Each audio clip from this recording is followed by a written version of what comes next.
Joining me today is a true relationship-first guy, Scott Rego. He's built his business on trust, strong communication, and first-class service. But what really stands out is how he connects with people. Work with Scott for about 5 minutes, and you'll feel like you've known him forever, maybe even like you're part of the family. Before real estate, he spent years with the 76ers, so he knows what it takes to be part of a great team and perform under high pressure. At the end of the day, he's a dedicated family man. He brings the same care to every client. Let's welcome my dear friend, Scott Rego. All right, I'm thrilled today to have Scott Rego with us, one of the great guys in my life in real estate, awesome member of the team. Scott, thanks so much for taking the time out to sit down with us today. No, happy to finally be here with you. Yeah, man. Yeah, long time coming for sure. We start with everyone the same way. Origin story, a little bit about what you were doing before you got into real estate. For you, you have one of the more unique paths of anyone on the team. You had a very, very cool job that I think a lot of people find interesting before real estate. So why don't you tell everyone a little bit about what you did for a very long time before you got into real estate, how we met and that sort of that transition in, and then some of the carryover skills from your previous life to this one. Sure. So in my previous life, when it was finished, I was the senior director of equipment operations for the Philadelphia 76ers. I started with them in the mid 80s, around 86, 87, so around 87, I think, and up until 2021. So during that point, I basically started out as a ball boy, worked my way up in the locker room. I grew up in the locker room with the 76ers. You name them, I was there for them, from Charles Barkley to Rick Mahorn to Allen Iverson to Joel Embiid and Tyrese Maxey now. So a lot of what I did was provide what I felt was elite service to players, coaches, and the sports executives that came through. I worked for 3 different ownerships. I worked for 15 different head coaches and 11 different general managers. So I was obviously doing something right for a period of time to stay there that long. A lot of that service was to be available. The best ability is availability, right? So always had to be available for the players, the coaches, the executives. Whenever they needed something, the phone would ring. I would be there for whatever, answer the questions, solve the problems, keep a lot of things confidential. And a lot of that is carryover into real estate. As you and I met, we talked about what some of my duties were with the team. And I remember you saying, yep, that's carryover. Yep, that's carryover. Yes, that's carryover. And so really just providing the service I did to high profile professional athletes in Philadelphia, not just 76ers. When players from other teams came around, they sought me out. When coaches from other teams came in, they wanted to see me. When some players and coaches from other teams in Philadelphia came through, they wanted to make sure they said hello. I must have been doing something right. So,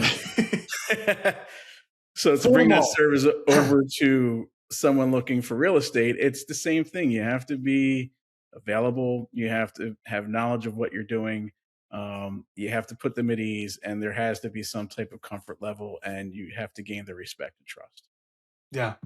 I think you hit the nail on the head, and I do think that availability is a huge thing in our industry. As you know, you've been with us for a few years now, and you're killing it. You're off to a great start. You transition from one world to another, but that availability piece, a lot of agents kind of like forget about that part. Like they get into it for flexibility, but really availability is kind of the key word to me. Well, I will say, for being on the road for over 20 something years, you are on someone else's time. Yeah. And you're not on family time. Even though everyone says family comes first, really the team or the organization came first. Real estate does provide me flexibility I've never had before. Yeah. I'm not on someone else's time saying I need to be at the bus at this time, at the plane, in the arena, back and forth, getting home at 2 a.m. and getting up at 6 a.m. to go back to the facility the next day. So the flexibility is there, but you also do have to balance that availability with the flexibility as well. Yeah. And I think another thing that's great for you, you said sort of the thing that stood out was you kind of grew up in the locker room, so to speak, and that comes through a lot. You're able to kind of joke around, serious when we need to be serious, have fun when we need to have fun. keep things in-house when they need to be kept in-house. That's really important to our clients, right? We're not disclosing things. We owe them confidentiality. And I think that is another one of those skill sets that really, really carry over. And just, in that world, forget about the fact that, hey, they were on a stage and they had this life and they had some notoriety. Um, you're with them, and the relationship building part of being in that locker room, I think, is the biggest thing that kind of carries over. I see that with you and the clients. It's like it clicks sort of immediately. You can, whether they're older or younger, it doesn't matter what their background is. You kind of find a way to click with people right away. Yeah, I try to find a common ground. A lot of what I do is with real estate and clients is give them my own experiences. Yeah. The first house I bought with my wife, we had an FHA loan. I didn't know what an FHA loan was at that time. Yeah. Having one, I was not that I'm giving financial advice, but I could tell them not to be afraid of an FHA loan. That Right. I had one myself, and at one point when I had the equity in my house, I thought, well, let me switch over to conventional to get rid of the PMI. What turned out from my lender was, guess what? Stay with the FHA. You're still paying less than conventional. So you just never know how that's going to work out. But I've been through a new construction home. I bought and sold several homes before I got into real estate, so I had different experiences with different situations that I was able to relate and give a genuine answer to, and not sound like a used car salesman. Yeah. That's good. That's always good. It's always good. The one thing I want to ask you that might be a little out there is in our industry, we have to deal with clients. Talked with this with a couple other conversations. Sometimes we're getting them at like a really stressful point in their life, right? Their families are going through a lot. They're growing, they're shrinking, whatever the case may be. They're spending a ton of money. There's a lot of stresses, with clients, and then with the co-op agents on the other side. Sometimes we're dealing with some diva co-ops, right? And it's okay. We can talk about it openly here without naming names. Do you feel like some of the stuff, without maybe naming names, that you dealt with in the previous life with maybe some bigger personalities? To me, that's a thing that I've seen a lot of agents struggle with, and you didn't struggle with it at all when you started. But do you think that really helped you as you made the transition? Yeah, it did, and I did say this to this athlete not too long ago, that in my mind, I think I've told you this out loud, that every day Allen Iverson was a 76er. I was with him for every day for 10 years, and every day was a negotiation with him. Yeah. Sometimes I won, sometimes I lost, but you have to stand your ground, and that's how you gain the respect of Yeah. anyone in that position. Dealing with agents, dealing with clients. When I deal with clients that are stressed, I tell them, put the stress on me. Let me carry the stress for you. Yeah. So if you're feeling, you got a call, you want to vent, call me, text me, whatever, that's fine. Dealing with agents, I'll let them huff and puff. And then when they're ready to settle down and talk, I'll have my say, and I'll say it nicely and calmly. Yep. And I'm not going to meet them at that screaming altar. That's not how I do business. But, let the emotion get out. Yep. And then once it gets out and then they calm down, or they have to make their side comments or remarks, I'm a big boy. I got thick skin.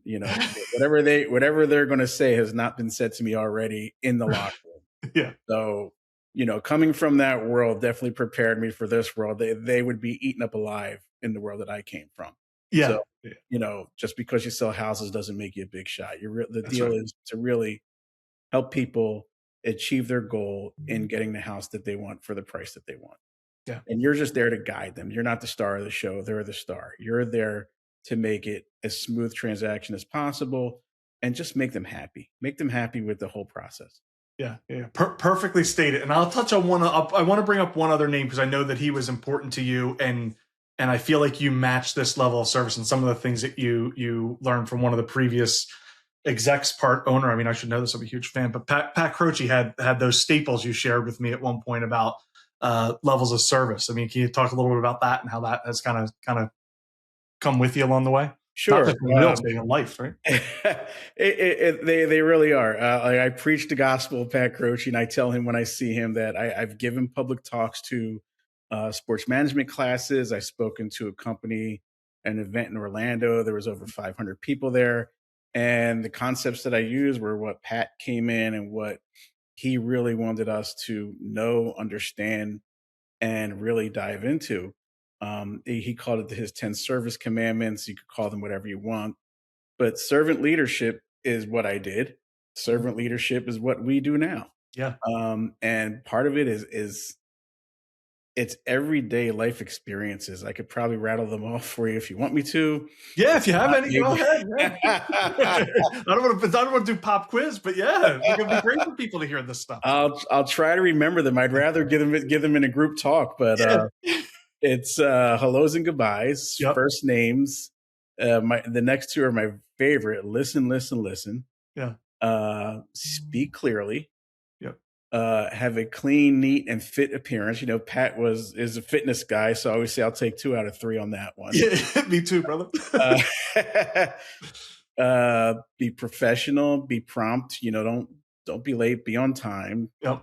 Have fun. Give compliments, and do it now. Yeah.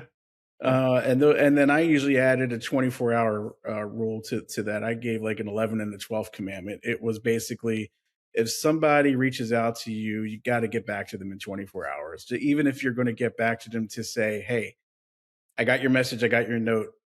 I'm going to get to you in a day or two, or just give me some time to find out what you need." But don't leave them hanging, especially if you're there to service them. You know, everybody wants to make sure they're being heard. They want to make sure they have your attention. They want to make sure you're going to answer them when they have a question. And the biggest 24-hour thing is to sleep on it. If you have a big Yeah. decision to make, this is the biggest purchase most people are going to ever make. Yeah. If you go to bed and wake up the same way as if when you went to bed on the decision, then that's the right decision. Yeah. Just don't make an emotional snap decision and turn around and blame everybody when things go wrong. Yeah, yeah. And I think you do a great job of that, even right now. And you started, a few years ago, and everyone who started kind of post-COVID, the market where we are has been basically a seller's market the entire time, either an insane seller's market or a very strong seller's market, let's say.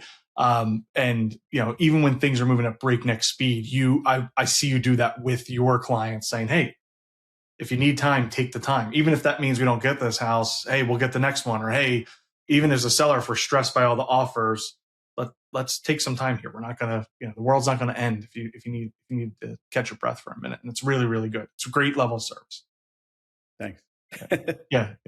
So transitioning from that to this, like, I know probably a little bit of the flexibility, but when you first started looking at, like, all right, shit, what am I gonna do now? How did you end up landing on real estate? I actually wanted to get my real estate license about 10 years ago, and I just never did. Yeah. My brother owned his own title company, Yep. and I learned a lot just by listening to him and hearing his stories about different closings and things that went wrong, things that went right, mostly about the stuff that they have to go through to get to the closing table, to get to the finish line. Yeah. So that always intrigued me too. And it was really his idea. He said, "Hey, why don't you just go get your real estate license?" Yeah. And I just was like, "You know what? I think I will." And I did it. And as I started getting into it, I met you. We kind of clicked right away. Our first phone call was supposed to be 30 minutes. I think it lasted closer to 90. Our first meeting lasted probably longer than it was supposed to, and our second meeting as well. And I just said to my wife, "This is the team. This is the guy. This is where We're talkers. What do you want from us?" Yeah, no, it was great though. But and then when you close the first couple deals, you start getting the itch, like, okay, I can do this. Yeah. It was the contract, the relationship part didn't bother me, because that's what I think I built my reputation on in sports, and now in this business, is cultivating relationships. It was the contract work and the paperwork that intimidated me. And once I did my first couple deals, it doesn't intimidate me anymore, obviously. Right. Yeah. It's that I think that's for every agent too. But you, like you said, you had a little bit of a leg up. You'd been through the process as a buyer and seller a number of times. So that is a huge help, because you've experienced it enough from the consumer side to know. And then two, relationship, you're just like easygoing way about you. So it's not, you weren't worried about that. You weren't like, oh my God, I'm going to meet a stranger. Like, yeah, so what? Like that's it. You kind of over the years, you've had people coming and going out of locker rooms that you've had to build fast relationships with, and then kind of have to, hey, here comes the new guy. Got to meet him and get him up to speed too. So that was an easy carryover skill for you for sure. Yeah. When you think, so you mentioned like the first couple deals going, is there anyone that particularly stands out to you maybe in that first year that you had, whether it was a buyer or seller, an easy one or a hard one, where it just clicked for you? No, I'm There, putting on there your was, spot. I mean, one of the first ones, I'm trying to think, Mhm. one of the first ones was actually an estate sale. Oh, That's right. Yeah. you'll remember this. I had to borrow your lockbox, and then it was missing the second day it Oh was on yeah, the market. somebody's star lockbox. Yeah. So many people wanted to see this house, and the lockbox was just gone. I got a phone call from someone going to tour it. It was a going Yeah. show.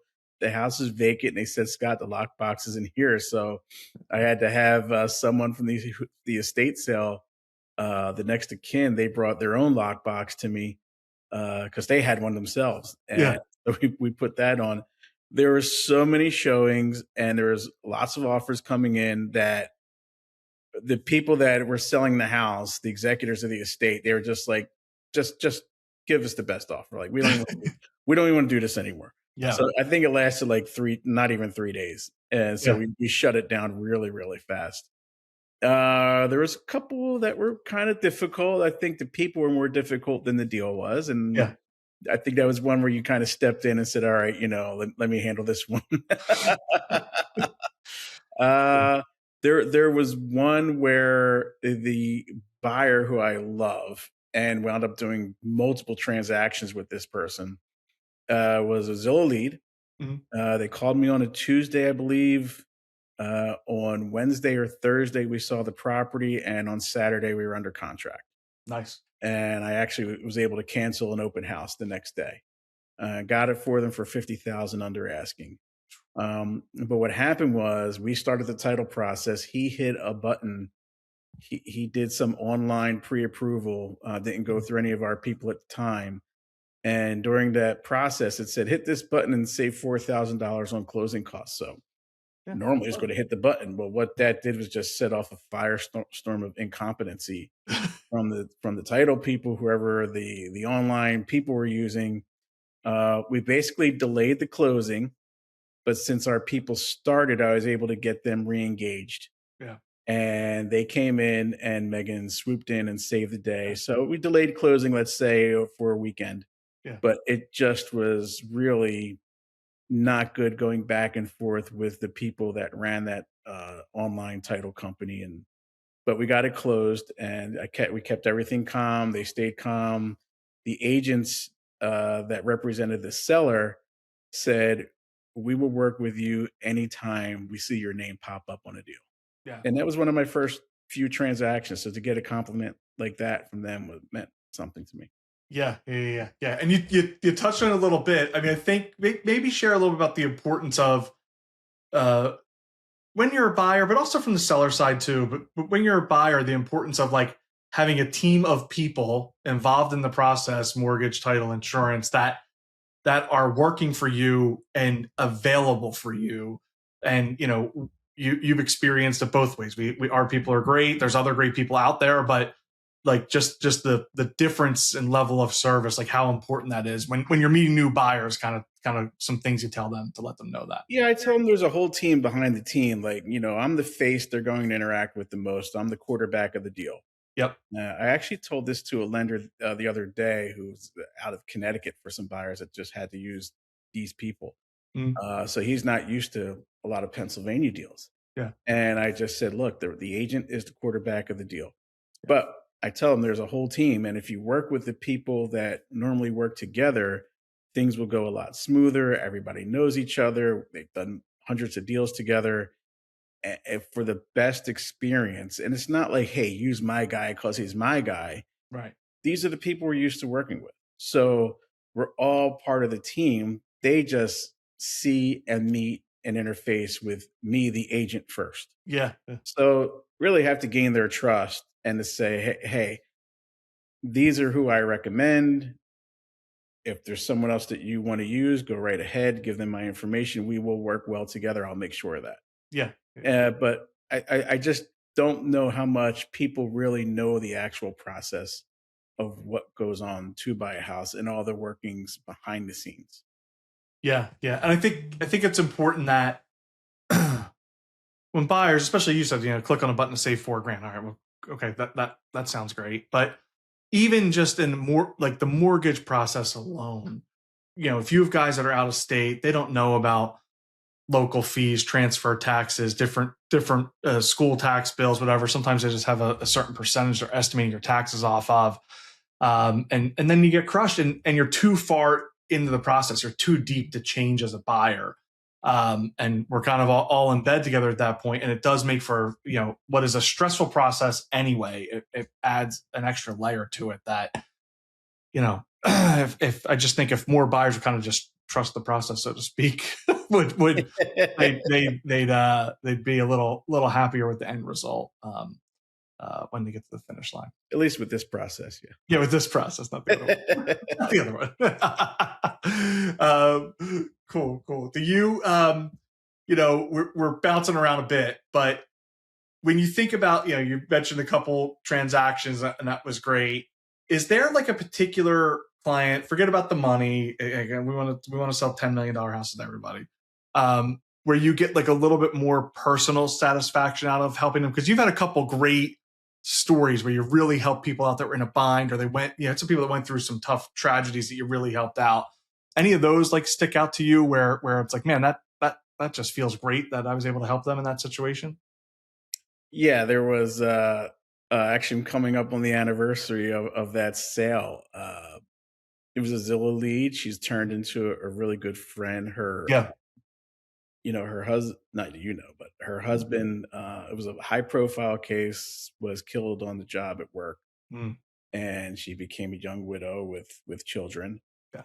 Who became fatherless. So, the grandparents stepped in, she stepped up. And she really wanted to buy a house for her forever home for her and her kids to grow up in. It took us a little while of searching, but we sat. We talked a couple times on the phone. First, she wanted new construction, so I wanted to walk her through what new construction really was. Like, don't just look at that price as the price. That's just the starting price.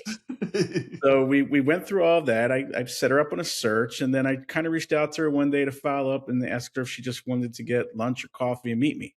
Right. And she's like, "Yeah, that'd be a great idea." And she brought her mother with her. And I said, "You picked the place," and we sat down.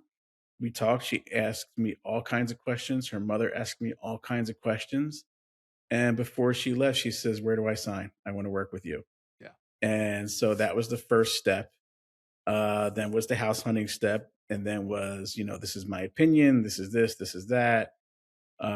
When she saw the house that she's in, she went to an open house, and actually the other agent that ran it, one member on her team, asked if she had an agent and asked if she was happy with that agent. And she was really upset that she was asked that question. Yeah. We went the next day to the open house together, and she's like, "This is the house. I have to have this house." Yeah.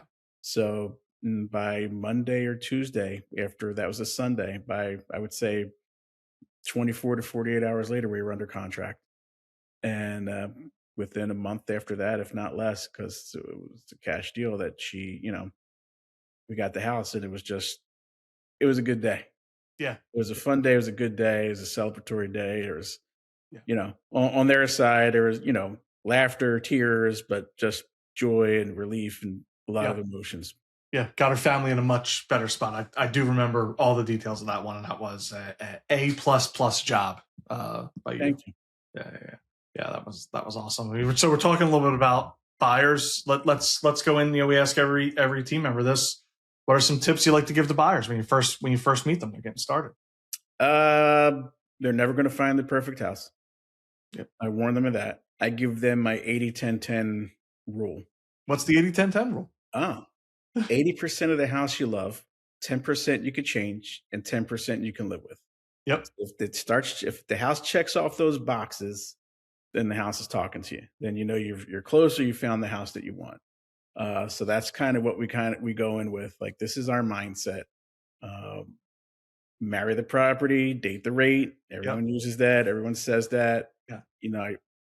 When people say they want to wait for the rates to go down, I'm like, if you know when they're going to go down, get your real estate license. Yeah. And you tell everybody when they're going to go down. You go make $10 million doing this. Right. You know a lot more than we do, I guess. Yeah. Yeah. Somebody said to me that his colleague told him the rates were going to go down. I asked him what his colleague did for a living. He said he's a scientist. I said, okay. I said, I'm not going to tell you when the next FDA approved thing is coming out, Yeah.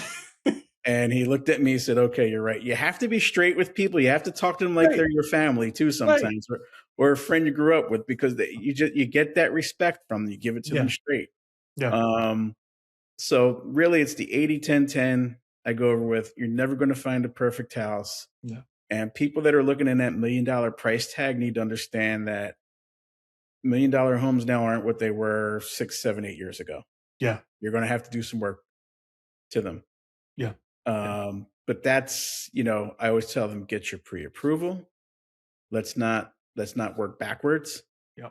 I'm happy to go out and meet with you, even if you don't have pre-approval, but I'm not going to show you too many houses and wait for you to get it, because we're going to lose a lot until we do. It's the most important thing, really.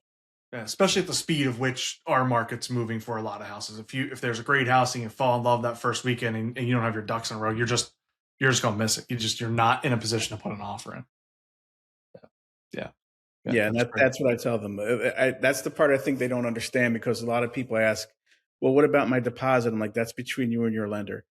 You have to have pre-approval, because I can't even submit an offer without some type of proof that you could pay for this house. Right.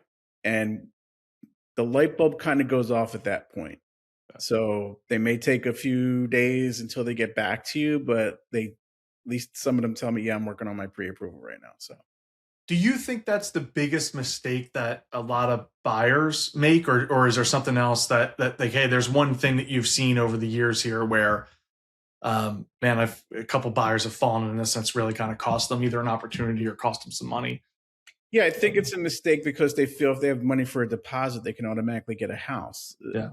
I've had one person say, well, I have cash. I'm like, that's great. Like, how much do you have enough cash to buy the house? They said, oh, no, I have 20%. I said, well, where are you giving the 20% to? Because she was just so adamant that she knew everything. So I was finally like, okay, you're going to preach to me what I'm doing for a living. Who are you giving the 20% to? I said, you give it to the lender. This is how it works. So I broke it all down, and she just had to sit down for a second and take it all in. Yeah. So because you have the money for a deposit doesn't mean you have the money to buy a house. Yeah. People don't understand about debt to income ratio. Yeah. People don't understand that after they get a loan approved that they shouldn't open up a credit card or get a loan. Yeah. I've had that happen. Yeah. Oh yeah. And so we had to delay closing just a few hours, but the guy knew he had to fix the house up, so he went and got a Home Depot card before he closed on the house. It's happened. It's real things. I can't make them up. I really can't. Yeah, for sure. Yeah, those are great tips for buyers. How about the flip side? How about for sellers when you're walking in to meet a seller for the first time about getting their house ready for the market? So, I mean, everyone knows declutter. I usually say 5 to 10 bags of trash on trash day, whether it's something you're going to throw out or donate, or even if it's something you think you're going to sell, put it in a trash bag and get it out of the way. Yeah. I'm a big Shark Tank guy, so I use a Shark Tank reference for when people are getting ready to sell the house. There was a guy that walked in that proclaimed that he was a deal closer and was selling an educational package on closing deals. And I'm just going to estimate, or, whatever the money and the percentage was, let's just say $200,000 for 20% of his company. Yeah. So Mark Cuban right away offered him $200,000 for 20% of his company. And the guy turned around and said, oh, I want to ask the other sharks what they think. Cuban goes, I'm out. Yeah. And the guy, shocked, looked at Cuban. He goes, I knew you're a fraud as soon as you walked in. You say you teach people how to close deals. You came in and asked for $200,000 at 20%. I offered you exactly what you asked for, and you didn't take it. Yeah. That's not closing a deal. Yep. So if you're asking for X amount of dollars for your house and you hope the terms are great with no inspections and this, that, the other, we don't know what the terms are going to look like. If you get the deal you're asking for, don't hold out for other deals to come in. That's what you're asking for. If you get it, take it. Yeah. And that I give everyone the same story. Yeah. Everyone thinks their house is going to get a bidding war. Everyone thinks they're going to get $50,000 plus over asking. It just doesn't happen that way. Yeah. Yeah. For sure. For sure. Yeah, that's a good one. How about for like pricing? Because you've had, a number of listings over the years. We've had some where it's been like that bloodbath first weekend where we get the multiple bids and the waiving inspections and appraisal covers and all that. But a couple others where like by design, sometimes with sellers, hey, like I really want to push the price here a little bit. We make the relationship with them. How do you handle those conversations around that pricing front, both upfront with sellers, and then if it's sitting for a little bit, what are some of the things that you tell sellers to kind of? So yeah, well, to piggyback on the other seller thing is I'm always pushing for a pre-listing inspection. Oh yeah. Get your, if you can, or if you want to, get your house inspected first, as if you were a buyer. Yeah. Because if something major is going to pop up, we'll know now and we can address it. Yep. And we can disclose it. And if it's all minor stuff, we know it. We'll disclose it. We don't have to choose to address it. If somebody else thinks they could do a better job, great. So I wanted to make sure Yeah. No, that's a great one. Yeah. Pre-listing inspections for sure. As far as pricing goes, I try to, especially if there was a few houses in the area that recently closed, and this house that we're looking at is in really good shape, maybe some updates, kind of start where the other houses ended at and kind of go from there. I've had some people where I wanted to list a house at a certain number, wanted to go higher. And I suggested that this is not the way to go, but you're driving the ship. I'm giving you the advice. I'm telling you which way we should go. I'm your navigational map, but you're the one that's doing the actual driving. So if you want me to list it for higher, I'll list it for higher. However, I'll tell them if the market is telling us we need to go lower, then we're going to go lower. We're not going to wait too long. We're not going to let it sit. Yeah. I just recently had a house that lasted 5 days on the market. I wanted to price it at around $370. We were all good until the night before, and he wanted to go up another $10,000. We didn't have that many showings. We had 3 showings and 2 offers. We took a nice cash offer for a little bit less than $370, but everything was clean. The terms were there, and it was part of a home contingency deal, which they don't get accepted that much these days. Yeah. So I told him, I said, listen, let's come from the mentality of $370. We're taking just a little bit less, but the end game is to get the other home. Yeah. And we have a deal that we should take. And he said he'll take it. But I did tell him, we're under a time crunch. Yep. So I'm going to let this go 1 weekend at $380, and then I'm going to drop the price. Yeah. So that was our agreement. With other people want to list it high. They want to have that wiggle room to come down. Yeah. So I say, okay, if you want to go higher, I don't need to know this. When I'm talking to another agent, I don't want to know what your magic number is. So we'll negotiate. You know where you want to land the ship at. That's where we'll land. That's where we're landed at. But give yourself that room, and don't get mad if we have to keep lowering it. If the market's telling us we're getting lower offers or we're not getting showings, any action, that tells us that we're priced too high. Yeah. And I think that's where all that communication, like all that easy communication you have, you're not afraid to have those conversations with sellers, and also like we're in it together, right? When you're hiring us as agents and you're a seller, like when we have listings, like we're fronting a ton of money and marketing costs and everything else and time and all that stuff. Everybody wants the house to sell for $1 billion again. Sure. So we're all aligned there. It's just about having those conversations up front. I think where agents get stuck is they're nervous to bring it up, or they go in and they buy the listing and like they know the place is worth 500, but they're telling them they can get 550. You can't be afraid to tell someone the truth. Yeah. And if you lose out to other agents because you told them the truth, then great. Yeah. You know what? They'll look back and say that other guy came in and told me my house is worth $100,000 less than what I wanted to list it for, and it went for what he told me it went for. Yeah. If somebody's hiring me to tell them what they want to hear, then I'm not the agent for them. Right. Yeah. You give honest, straight advice every time. I think that's the key. If you can't bullshit people. Right. No, you can't. It comes through. And in our industry, there's a lot of it, unfortunately. But I think that was sort of a cheat code for you, kind of having like some early success, is like, hey, if I can just be a straight shooter and have conversations with people, that I'm already kind of 50% ahead of the field.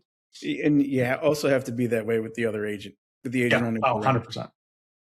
And I tell people straight up, especially when I'm representing the seller, I'm like, look, I'm not playing games. I'm not here to do this or do that. So, Let's have an open and honest conversation. Maybe too transparent, but we're all here to try to get a deal for our people. yeah. They want to get the best deal for their client. I want to get the best deal for mine. But at the end of the day, we want a smooth transaction and an easy process. Yeah. Yeah. Yeah. That's good. We talked a little bit about agents. How about a piece of advice for a newer agent, right? You're seasoned now. You got the battle scars, you have the wins, you have a couple losses in there. For a newbie, what's some advice you'd give? I'm going to go back to my background. Yeah. I think you and we talked about this story before. If you walk into the San Antonio Spurs practice facility in a big shadow box, there's a pick and a stone that's like cut into two.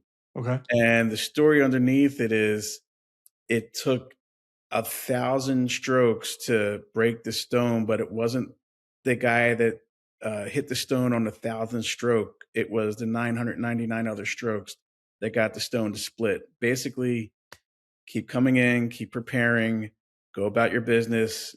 It's a grind every day. Just do what you're supposed to do the little things, show up to the meetings, just pick people's brains. I came in your office, any agent that came in on the team, I would just pick their brain. It probably was like, oh God, Scott's here. He's going to ask me a ton of questions. Get the hell out of But here. I got a lot of great answers and information and tips. That's the thing. Don't be yourself. Number one. Yeah. The people are buying into you before they buy a house. Yep. So not that you need to make everyone like you. Everyone's not going to like you, but you have to make sure that you're the right fit for them and they're the right fit for you as a client. But as a new agent, you just have to, keep doing the business, know the business or the business you're in, and keep practicing the same practices every day.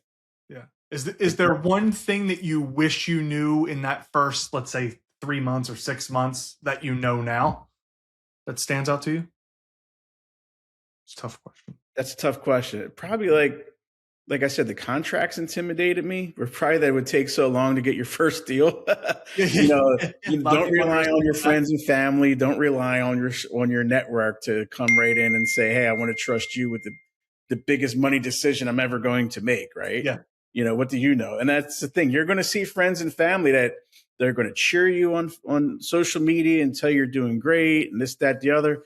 And then they're going to give their house to another agent, or they're going to give their parents' house to another agent to sell because they may have had a relationship with that person before you even got your license. So can't take everything personally. I think that's one thing. You can't take it personally.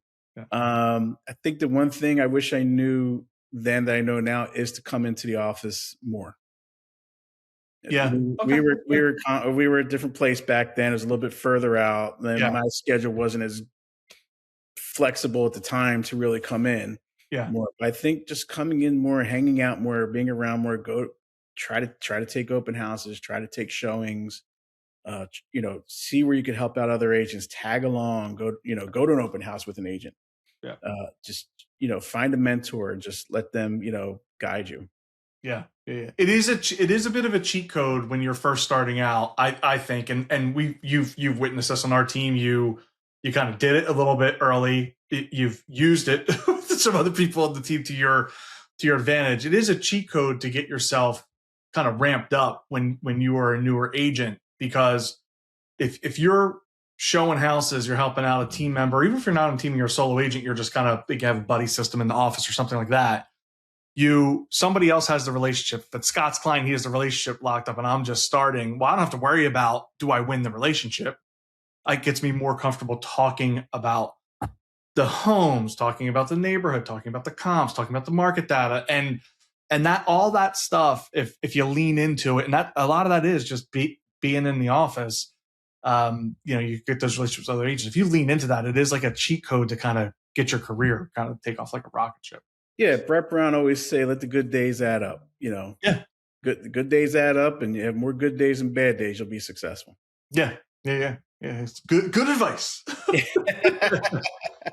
good advice. But we talked about like a couple things from the field and different wins, different losses. You talked about good win. Is there a tough deal that sticks out to you at all? that was like, oh man, you got it to the finish line, but it was a really, really big challenge? Maybe just lender stuff. Going through one right now. You going through one right now? Yeah. With an original mentor of mine on the Yes, with your mentor. He likes to get his comments in, and I let him get his comments in, and then he's like, "Yeah, we're good. We're good. I know it's not your fault." Yeah. Just buyers have to do their job too. We all have a job to do, right? Yep. Like I have my job to do and representing the client and getting them the house they want at the price they want. Yeah. The other agent has their job. The lender has their job. The title is their. But the buyer and the sellers have their job too. They have to get their documents signed in on time. Whether it's me, yep. whether it's their loan officer, everyone has to perform in this. Yeah.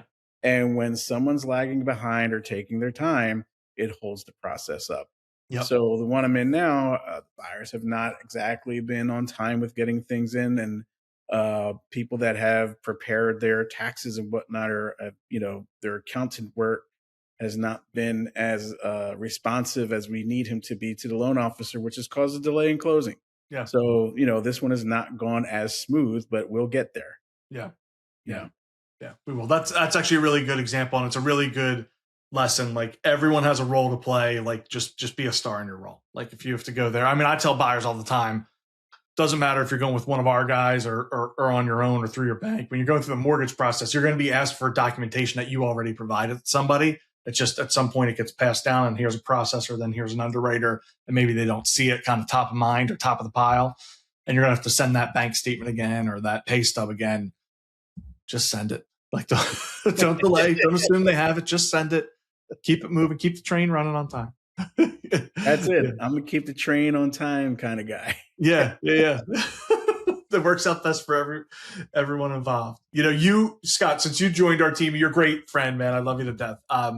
But since you joined our team, you've become like a personality on the team. You know our group. Everyone loves you. Is there anything that you can say that you? I'm not looking for any ass kissing here, by the way. But about like love, like that you love about being on the team, or that like was super helpful for you. Maybe even the beginning that you didn't even realize then, but maybe you do now. It's a great bunch of people. The funny thing is, like, we all get these calls. Hey, would you like a better opportunity here or there? And right away, I'm like, no, I love where I'm at. Like, why would I leave this team? It's, I've been on many teams. I worked on many behind the scenes teams. I could say without a doubt, this is the best group of people team I've been on. You don't have to worry about backstabbing or talking or stealing clients. Everyone's there to help each other out. Yeah. I really felt a sense of people wanted to see me do well. I was the new kid on the block. Now we have a couple other new kids on the block. We all want to see him do well. Yeah. We want to see our other younger agents do well and get more deals. Even some of the people that came in with me, we want to see them start to take off. Yeah. And I've been asked questions by them, and I'm happy to share my limited knowledge, of what I did, or how it just, happened for me. Again, being available, learning, going to the open houses, learning to talk about homes to people with confidence. I think the biggest change, for me with this team, it really gave me the confidence. You told me before, he goes, you walked in first couple of days, he goes, and then you just saw my confidence rise with each transaction, with each, year under my belt. It's just a great group of people. Like, I enjoy coming into the office. I'm hoping I see people when I'm in there. When you're in there and sometimes you're the only one, it's like someone going to walk in from the team. It's just, there's no bad people. They're just a good bunch of people. I look forward to our group events. I look forward to our team dinners. We have team lunch on the calendar. Yeah. I said when we first met, what did I say? No assholes. We first met, no assholes, and then when it's Tony corrected it. He lied to you. That's all we are. Our own kind of assholes. But no, it is a good group, and I do feel like just the way that it has kind of been built. Some of that by design, some of it a little bit more kind of organically. But we're now at a point where we're going to be like very protective of that. If we look to add any pieces here or there, we're going to make sure it's the vibes check out first, and then from there we'll start worrying about the money second. Because it is good. It is good, especially in that back office where we're at. You know what? We're a loud bunch. There's a lot of stuff. I remember we were first in that office, and some of the agents would come and shut our door. Yeah, we were making too much noise, but we produce. That's right. We're there for our clients, and we produce for them. And that's the bottom line. Yeah. And we're allowed to be loud. It's okay. Yeah. We are. All right, before we wrap up, a couple more personal questions for you, man. Like you bounced around a little bit living. You've been all over the place, obviously traveling in your previous life. How about a couple things about your family? I mean, I know your family really well and what they're into, but a little about kind of what you have going on in your family life, and then some things you like to do outside of that, and then maybe some local hot spots that you like to hit restaurant wise, things like that. Well, my kids just turned 9 and 6 last week. Yeah. The third week of April into the first week of May is busy time. It's their birthdays. My wife's birthday is coming up, and then we have Mother's Day after that. So the focus has really been on that, parties and everything else. My kids are, as everyone, they're awesome. And again, if I was doing what I did before, I would not have the relationship I have now with both my kids, especially my daughter and my son too. Yeah. He's very talented. He's got the theater gene. Yeah. My wife was a performer. Still is, right? Yeah, she still is. She did the shows that traveled around the country. She lived in New York for a year or two and did the Broadway life for a little bit. She teaches at Anchele. Sunk Academy. She directs their spring show. She does private voice lessons. She sings masses, weddings, and funerals at different churches around the city and the area. Yeah. She used to put on a Christmas show that everyone in this area would go to. In fact, she did a Christmas concert one year at the old Brownies, Ardmore Music Hall, I think. Oh, sure. Yeah. And remember the guy, Uncle Cracker? Yeah. Yeah, she sold more tickets than he did. Right. Yeah. So I love being a family guy. I laugh when you say, "Tell me about some hot spots." It's like my back 20 years ago, you have all the hot spots. No, but you and I share. We both love going to a great restaurant, love a great meal. No, I've always been a foodie. Trissini's local spot around here, I love. Yep, one of our favorites. There's one I heard about that we're going to next week called Mary. It's a BYO and Ambler. Oh, it's great. Yeah. I heard that's great. I'm looking forward to trying that out. And if you go into the city and want a good steak 48.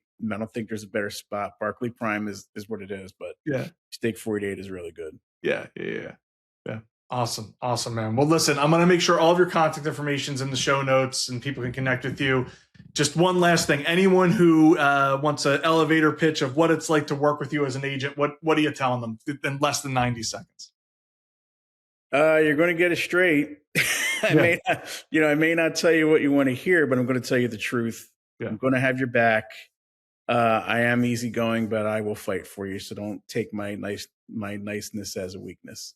Yeah. I'll bite someone else's head off, but you won't know about it. Yeah. And I'm gonna share one thing. I'm not gonna name the person, but we did have an opportunity since you joined the team. We've helped a couple people from your past professional life that were front office people and coaches and players and whatever. And one guy shared with me when I got to meet him. He said, "Don't you just love Scott?" And I said, "Yeah, man, he's great." And he said, "He just gives a shit, man." And that is so simple, but it's so beautiful at the same time. I wish I could make that my tagline. I just yeah, it's awesome. Well, I do. You know what? If I could, I wind up caring about everyone that I work with. Yes. Yeah. Amen. All right, dude. Well, listen, thank you for taking the time out, sit down and do this. It was great. Obviously I'll see you in the office and I really appreciate it. And anyone out there looking for a great agent, whether it's on the buy side or the sell side, Scott's the man. He'll take care of you. So to reach out to him if you have any questions. See ya. You got it. Thanks for checking out Know Your People. If you enjoyed this episode, do us a favor. Follow or subscribe on your favorite platform. Leave a quick rating and tell a friend to check us out. You can find us on social media at Bob Kelley Team across all platforms. And if you want to connect with our team or today's guest, the info is in the description below. Go show some love.